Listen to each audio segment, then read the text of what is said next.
కూడా అనుకుంటారు. సురేంద్ర నాయుడు గారు, దాసరామ్ గారు ఫోన్ ఇన్ లో ఉన్నారు, ఒకసారి వారితో మాట్లాడి మళ్ళీ మీ దగ్గరకు వస్తాం. దాసరామ్ గారు నమస్కారం అండి.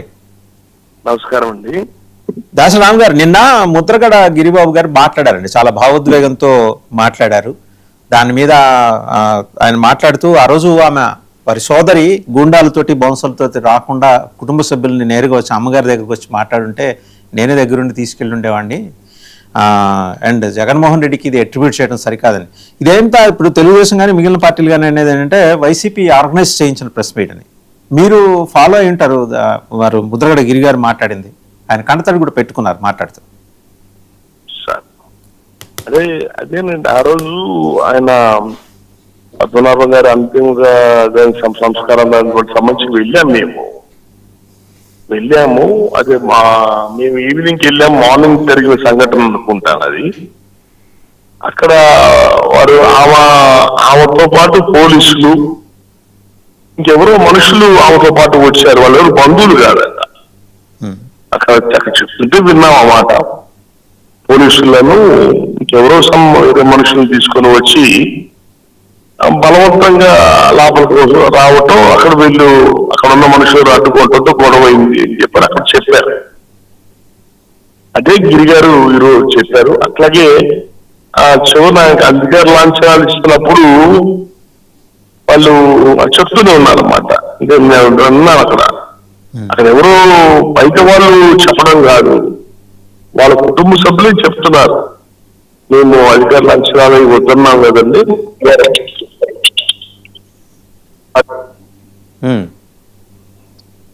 రాము గారు వద్దని అధికార లాంఛనాలు వద్దన్నారు కదా, మళ్ళీ మీరు ఎందుకు అంత చెప్పని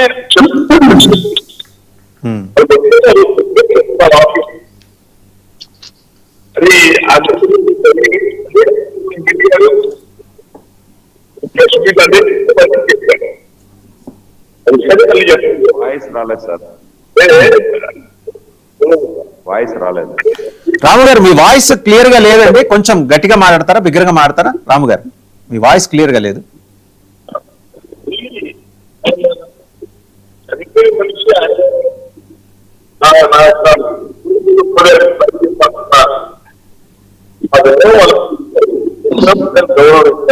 గౌరవించాలా దాని అంత బలవంతం చేయాల్సిన పని లేదు కదా. అది వాళ్ళే దాన్ని రాజకీయం చేస్తున్నట్లయితే ఆ వాతావరణం. రైట్ రైట్, థ్యాంక్ యూ రాము గారు, థ్యాంక్ యూ. సో దాసరామ్ గారు అక్కడికి వెళ్ళారు, సురేంద్ర నాయుడు గారు అంత్యక్రియల సమయంలో వెళ్ళారు. ఆ బయట ఆమెతో పాటు వారి కుమార్తెతో పాటు వచ్చిన వాళ్ళు ఎవరు బంధువులు కాదు అనేది ఆయన కూడా నిర్ధారించారు. ఎందుకంటే ఆయన అక్కడ లోకల్గా మాట్లాడి ఉంటారు కదా, నిర్ధారించారు. సో ఇప్పుడు వీళ్ళు ఆయన మరి గిరిబాబు గారు మాట్లాడిన దాంట్లో నిజమే ఉండాలిగా, వాళ్ళు ఎవరితోనో వస్తే మేము ఎందుకంటే ఎలా చేస్తాం. నేను గిరిగారు మాట్లాడిన దాన్ని తప్పు, బౌన్సర్లతో వెళ్లాల్సిన పని ఏంటండి, తండ్రి భౌతికాయాన్ని చూడటానికి, నివాళులు అర్పించడానికి. నేను గిరిగారు మాట్లాడిన దాన్ని నేను తప్పు పట్టడం లేదు, లేదంటే రాము గారు చెప్పింది నేను అబద్ధం అని చెప్పటం లేదు. ఒక చెల్లెలు అక్కడికి వెళ్ళింది, తల్లి ఒక అక్క అక్కడికి వెళ్ళింది, ఆమెకు ఆలోచనలు ఉంటాయి. ఇక్కడ మనం వెళ్తున్నాము, వీళ్ళు మనల్ని ఆపేస్తారు, అంతకు ముందు జరిగినటువంటి కొన్ని సంఘటనల వల్ల ఆమె ముందుగానే భద్రత నాకు ఇబ్బంది అవుతుందేమో, నన్ను చూడనేరేమో అని కూడా వెళ్ళుండొచ్చు, తప్పులేదు.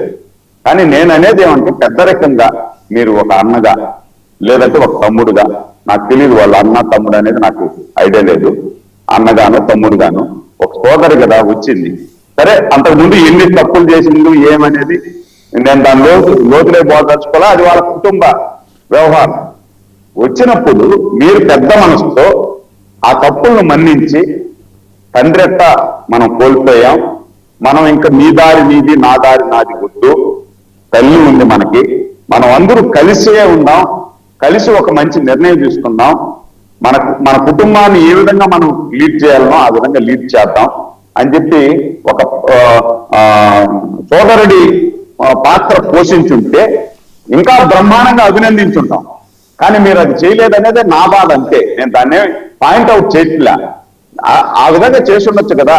ఇప్పుడు ఆమె తప్పు చేసింది అనుకున్నాం సార్, మీరు ఒక సోదరుడుగా ఇందాక ఇంత నీట్ గా మీరు మాట్లాడారు కదా, మీరు ఒక సోదర భావాన్ని ఉంటే బౌన్సర్స్ మీరందరూ వెళ్ళండి, మా అక్క మా సోదర ఆమె, మేము హక్కును చేసుకుంటాం, అంతకుముందు ఎన్నన్నా జరుగుంది, మేము తండ్రిని కోల్పోయాం, తండ్రి లేని బిడ్డలయ్యాం మేము, నా తల్లి బాధపడతా ఉంది, మేము సో దూరం బౌన్సర్స్ అయిపోయినామని వచ్చారనే చెప్పి విషయాన్ని మీరు కూడా నిర్ధారిస్తున్నారన్నమాట. అని ఒక మాట చెప్పుంటే అయి ఉంటది కదా, ఇది రాజకీయం అయి ఉంటది కదా. బౌన్సర్స్ వచ్చారనే విషయాన్ని మీరు కూడా నిర్ధారిస్తున్నారన్నమాట. అయితే సార్ బౌన్సర్స్ వచ్చారనే విషయాన్ని మీరు కూడా అంటే నిర్ధారిస్తున్నారు. నేను నిర్ధారించట్లా, వాళ్ళు అనిందని చెప్తున్నా. వాళ్ళు చెప్తున్నారు కాబట్టి ఒకవేళ ఆ విధంగా వచ్చిన్నా కూడా మీరు ఆ పాత్ర ఎందుకు పోషించలేకపోయారు, ఆమె తప్పు చేసిందనే మీరు చెప్తున్నారు కదా, మరి మీరు చేసిందేంటి? ఆమె తప్పు చేసింది అయితే మీరు చేసింది కూడా తప్పే కదా. తండ్రిని చివరిసారి ఇంకొకసారి తీసుకొచ్చి ఇవ్వగలుగుతారా? మీరు తండ్రిని చూపించగలుగుతారా? సటన్లీ అండి, ఇటువంటి భావోద్వేగాలతో కూడిన అంశాల మీద ఇక మీదటైనా రాజకీయాలు చేయకుండా అన్ని పార్టీలు సమయం పాటిస్తే బాగుంటుంది. Thank you very much Surendra Naidu గారు, శ్రీకాంత్ గారు అండ్ మస్తానరావు గారు, అందరికీ ధన్యవాదాలు. మొత్తానికి ఏంటంటే ముద్రగడ వెళ్ళిపోయిన ఆయన జ్ఞాపకాలతో పాటు వివాదాలు కూడా ఇంకా నడుస్తూనే ఉన్నాయి. కుటుంబ సభ్యులు బయటకు వచ్చి మాట్లాడటం అండ్ తండ్రి భౌతిక ఆయన్ని చూడటానికి నివాళులు అర్పించడానికి బౌన్సర్లతో పనేంటని ఆయన నిలదీయటం అండ్ తెలుగుదేశం కూడా కౌంటర్ ఇస్తుంది. జనసేన మరి నారాయణ మనోహర్ గారు మినిస్టర్ గారు చెప్పారు వారికి రాజ్యసభ ఇద్దాం అనుకున్నారు, ఆయన ఉన్నప్పుడు ఇస్తే బాగుంటుంది కదా అని వైసీపీ కూడా మరి ప్రశ్నించింది. మీరు ఎవరికి ఇచ్చారని తెలుగుదేశం ప్రశ్నించింది. చాలా మందిని బయట రాష్ట్రాల నుంచి ఇక్కడి నుంచి పంపించిన చరిత్ర ఉన్నది. ఇంతకుముందు నిర్మలా సీతారామన్ గారు, సురేష్ ప్రభు గారు వీళ్ళందరినీ తెలుగుదేశం పంపించింది. మరి అంటే మేము అలయన్స్లో ఉన్నాం కాబట్టి.